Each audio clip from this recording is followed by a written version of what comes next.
Le Grand Matin Sud Radio, 7h-9h, Jean-Jacques Bourdin. Donald Trump, ses droits de douane, les conséquences. Nous sommes avec Pascal Lebrun, qui est président du Centre national interprofessionnel de l'économie laitière. Pascal Lebrun, bonjour. Bonjour. Merci d'être avec nous. Vous êtes vous-même producteur de lait dans le Calvados. Pascal Lebrun, vous étiez hier à l'Élysée. Emmanuel Macron s'est exprimé, a parlé de décisions brutales et infondées.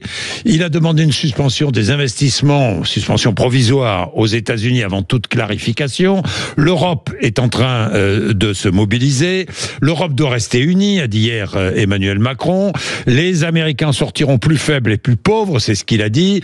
L'impact est massif sur l'économie européenne. Quel est l'impact de ces droits de douane voulus par Trump? Quel est l'impact possible sur les produits laitiers français? J'ai regardé les chiffres, et vous allez me les confirmer. La France a exporté pour 342 millions d'euros de produits laitiers vers les États-Unis en 2024, c'est cela? Vous avez des bons chiffres, c'est tout à fait ça. Donc les États-Unis sont notre troisième client hors Union européenne après la Chine et après le Royaume-Uni, pardon. Et c'est 25 000 tonnes de fromage qui sont exportées vers les USA. Et donc 75% de ces exportations se font à travers des fromages.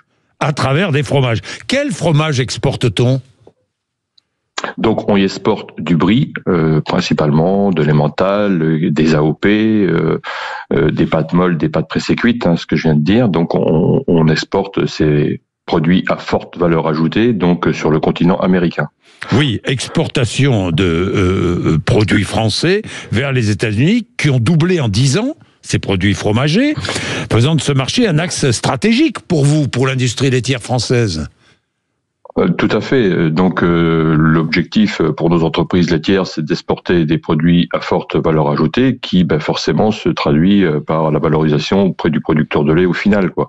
Donc ce déséquilibre, parce que le principal risque, c'est le déséquilibre de ces marchés laitiers, c'est l'équivalent pour nous, 25 000 tonnes de fromage, c'est l'équivalent d'environ 250 millions de litres de lait qui vont se retrouver orientés, si on perd ces parts de marché, qui peuvent se retrouver orientés différemment. Et c'est le déséquilibre et cet effet de chaise musicale, j'ai envie de dire, à travers les différents pays, puisque ce mouvement va concerner l'ensemble des pays. Donc chaque pays va vouloir réorienter plus ou moins quelques volumes ici ou là.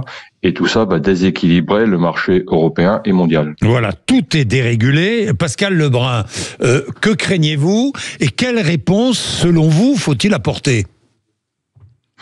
Je pense que ce qu'a proposé le président de la République est tout à fait fondé, d'avoir une réponse européenne, filière par filière, et bien regarder sous un angle à 360 degrés, puisque vous le savez, on importe aussi des matières premières des États-Unis pour la production. Pétrole, donc il faut pas qu'on soit pénalisé deux fois. Liquide, par exemple. Et pétrole, pas que. Oui, gaz naturel, du soja aussi pour nos animaux.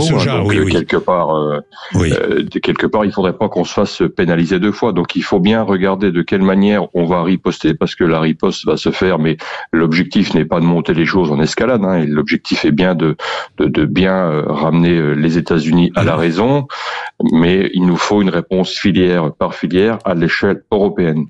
Dites-moi, les AOP. Les fromages, appellation origine protégée, qui sont d'excellents produits français, ces AOP sont consommés aux États-Unis par des Américains qui ont de l'argent, Pascal Lebrun, parce que c'est pas donné quand même. Non, mais tout à fait. Ce qu'on exporte, ce sont des produits en partie à forte valeur ajoutée. Des vrais produits de qualité, ce ne sont pas des fromages américains, je le dis tout de suite. Oui, tout à fait. Oui. Mais malgré tout, ces barrières douanières qui vont quand même donner donc une inflation importante peut faire reculer certains consommateurs américains. On estime grosso modo 1% de taxes douanières supplémentaires, 1% de volume en moins, si on veut résumer. Donc, ça veut dire si 25% on a 20% de taxes, ça veut dire 20% ou 25% de volume en moins.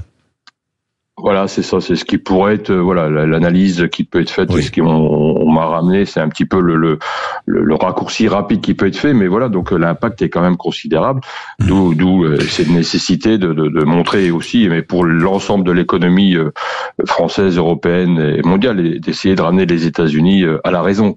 À la raison. Merci beaucoup, Pascal Lebrun. Je voudrais ajouter une chose, parce que ça, personne ne le dit, et on devrait le dire à Monsieur Trump, c'est que l'espérance de vie diminue aux États-Unis et qu'on vit beaucoup moins vieux aux États-Unis qu'en Europe, et notamment qu'en France.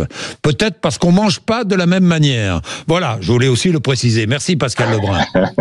C'est vrai. Merci beaucoup. Non mais Pascal Lebrun, c'est vrai. C'est vrai. Ah mais tout à fait. On a des très bons produits et la gastronomie française évidemment est réputée à travers le monde entier. Donc on a un savoir-faire et une qualité qui est reconnue. Avec une qualité qui est reconnue. Pascal Lebrun, merci beaucoup. Merci. Il est 7h46.